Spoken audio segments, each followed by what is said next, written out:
Well, Nigeria, as you know, is not a surprise to see the country facing a lot of insecurity challenges because we have over 200 million population and people of diverse ethnicity and tribes.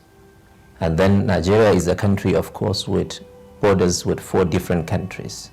So you can imagine if people from different places, different cultures and traditions come together, of course, unless otherwise lots of mechanisms are put in place, there would be a lot of troubles. And Nigeria is one of these countries facing this kind of challenges at this critical time.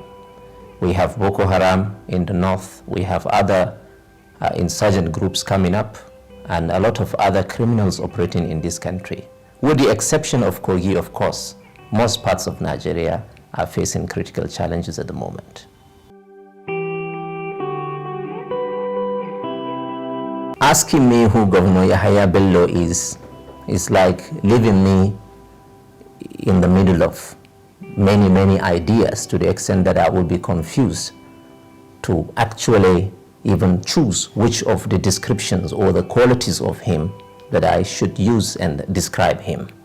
He is an inclusive person. He's a true Nigerian, detribalized, and he believes in the unity of this country by example. And all of these things you might not really understand unless and until otherwise you pay attention to some of these critical issues and look at what he truly represents. For example, he came in on board. We just earlier spoke about the insecurity challenges in this country, and as at that time, Kogi was not an exception. As a matter of fact, Kogi was as worse as any other state in Nigeria before the emergence of Yahaya Bello as governor of Kogi State. We all are aware Boko Haram even established a bomb manufacturing industry, or a location where they put together their bombs, and a lot of other criminal activities were actually, starting in Kogi. As a matter of fact, some were even booming in Kogi because of the critical position of Kogi bordering 10 states in Nigeria. Even Nigeria as a country borders only 4 countries. Kogi is bordering 10 states within Nigeria. And for that is a very critical and strategic position for any criminality to succeed within within and across the country. So His Excellency came into power. He dealt with this security situation, and at the moment, practically that I have seen, he has made Kogi one of the, not even one of the safest state in Nigeria. That is in terms of security, which is one of our biggest problems in Nigeria. The second problem we have in Nigeria is about ethnicity, tribalism, and other things. When His Excellency came, it's a matter of unity. The unity of the country is what a lot of people are arguing over. When he came into power, he brought not only the tribes in Kogi together. Of course, it's an obvious point that in Kogi there was a lot of problem between the tribes in Kogi, people being tribalistic. But he came and washed away that negative notion. And Kogi now is one united state. And by extension, he did well to the country because he's a patriotic Nigerian. He brought together people from various parts of the country. Myself as an example, he brought me from 1,050 kilometers from Maiduguri to come and serve his people in Kogi because he has identified some level of skills or qualities in me that I might add value to the development in Kogi, and by extension, to the development of Kogi, and by extension to the development and unity of this country. He brought me and appointed me special advisor on public relations. And then he brought another man from Anambra to serve as Director General of Research and Development. He brought another man from Lagos to serve as legal advisor to the governor. He brought another man from Kano to serve as Senior Special Assistant on non-indigenous matters. He brought another man from Benue to serve as one of his senior special assistants. He brought he brought a lot of people. He changed the entire thing. And another problem in Nigeria is inclusivity. His Excellency Governor Yahaya Bello, when he came into power, he looked critically into the problems of this country, that the youth actually have the numbers. They have the numbers, They are the problem and they are the solution. He identified that. You know what he did? He made sure all the local governments in Kogi, the secretaries of the local government council of Kogi, are actually the local government coordinators of the National Youth Council of Nigeria. Some in their early 20s, some in their early 30s, some in their mid-20s. He brought them. He said, you are the youth, you have the numbers, I want you to be part of the solution. You understand the problems better. Like my people will say, if a man has somewhere in his body itching him, you need to engage him to identify where is itching him for you to scratch. He brought the youth and ensure that all local governments secretaries are the local government coordinators of the National Youth Council of Nigeria. Who has ever done this in this country? And another point is including women. Women have the numbers, they have the solutions, they have many things. He made sure that all the local government vice chairmen in all the local governments in Kogi are women. Who has ever done this? This is inclusivity. What else more than this? He didn't stop there. He continued and ensured that all the speakers of the local government legislative arm are all female. They are women. He didn't stop that. He, in fact, placed his own personal security. He gave it to a woman. The ADC to the governor is a woman. Not even a Kogi indigenous, I believe. I'm not even sure, because within the cabinet of the governor, you don't ask where someone is from. But I believe she's from Benue or somewhere like that. And this is Governor Yahya Bello. The secretary to the government of Kogi is a woman. The head of service is a woman.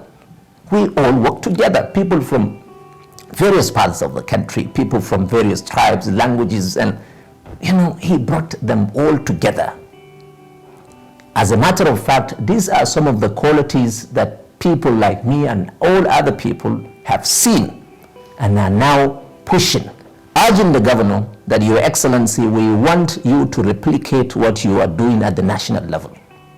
Because if he ends his tenure, at the end of his tenure, because he's in his second term, at the end of the tenure, if we don't sustain this and ensure that it goes to the national level, if there is no replication at the national level, Nigeria is going to lose.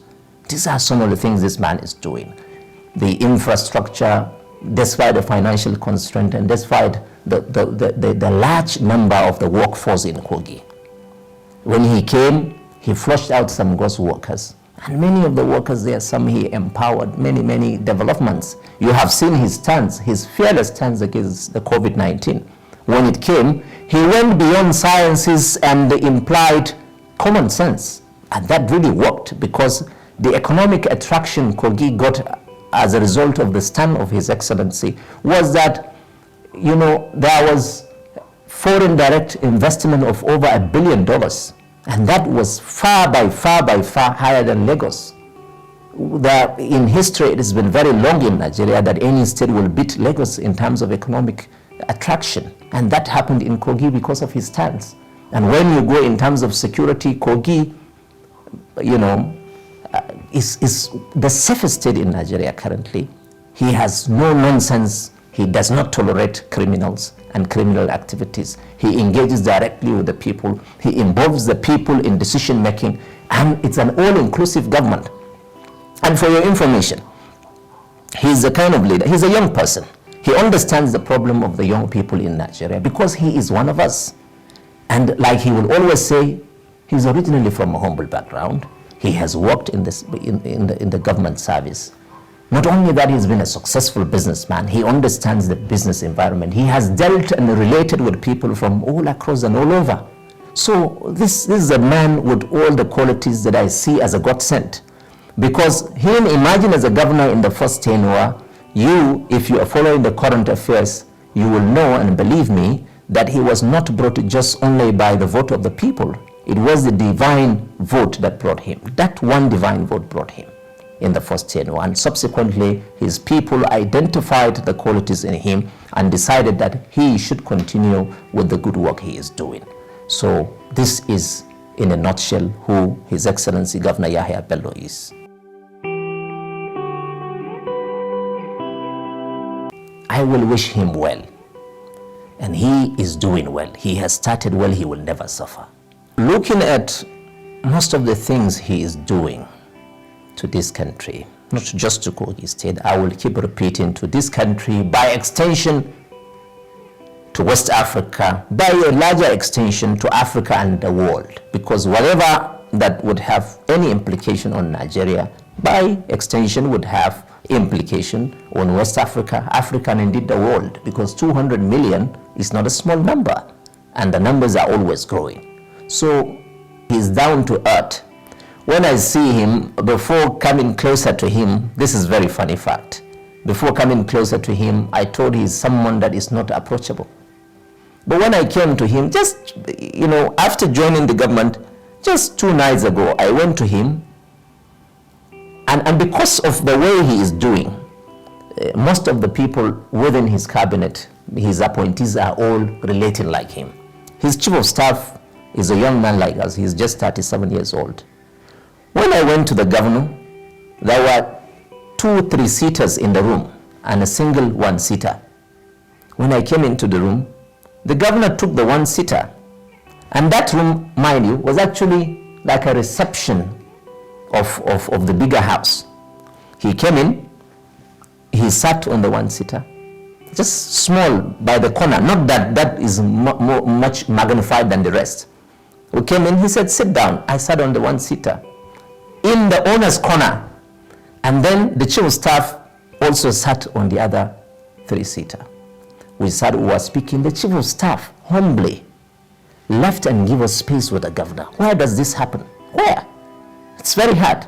Not only that, another serious fact was the point that after discussing with the governor, I brought some things to his attention, and he felt he should notify the chief of staff. You know what the governor did?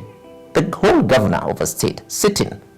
The governor said, wait, let me call the chief of staff. The governor actually wanted to go and call the chief of staff to come and meet me. And I said, no, Your Excellency, please sit.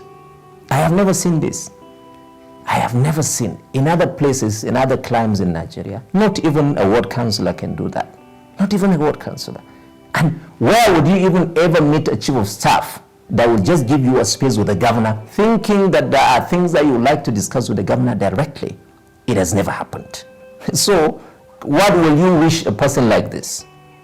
This wish is not for him on his birthday, but is a wish for all of us as Nigerians, that I wish he takes over the mantle of leadership to lead this country in 2023, and God will give him the ability to replicate most of these wonderful things he is doing. Just imagine half of these good ideas and the spirit, the all-inclusive governance, the committed in whatever. Just imagine if Nigeria will just have a leader that will do half of this. A leader who is a young person that understands the problem of this country and will take over power to do what His Excellency Yahaya Bello will do. Nigeria will be not one of the greatest, but the greatest country on earth.